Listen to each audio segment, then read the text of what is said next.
La structure des VIH. Le virus de l'immunodéficience humaine est constitué des éléments suivants. Une enveloppe externe, une capsule, des protéines virales, un génome sous forme d'ARN viral, des enzymes transcriptases inverses et des glycoprotéines d'enveloppe transmembranaire.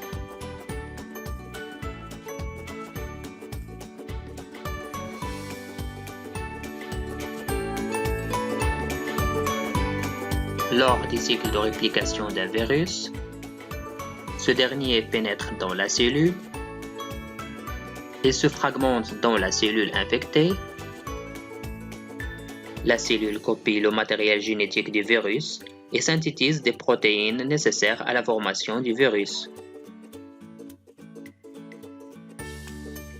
Les protéines et le matériel génétique du virus s'assemblent pour former de nouveaux virus.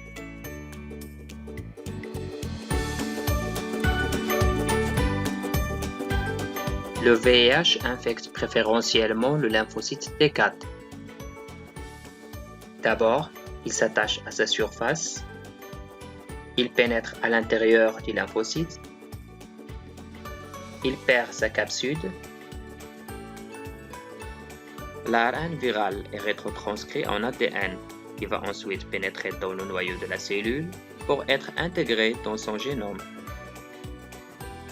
Les gènes viraux sont transcrits en ARN messager. Ensuite, au niveau du cytoplasme, l'ARN viral est transcrit en protéines. Ces protéines s'assemblent avec le génome viral pour former de nouveaux virus.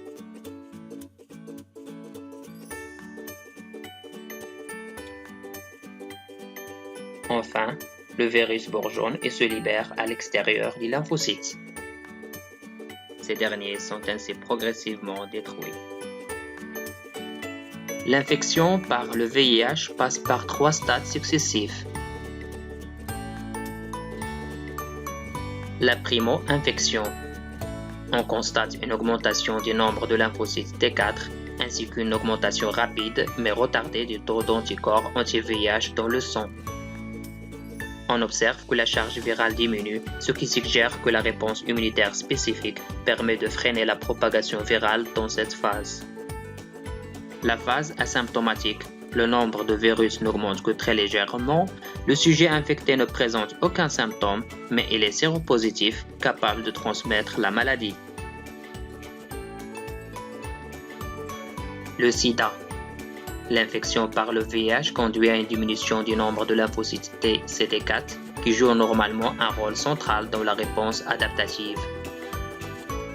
Si le patient ne suit aucun traitement, la charge virale augmente car la réponse adaptative n'est plus activée.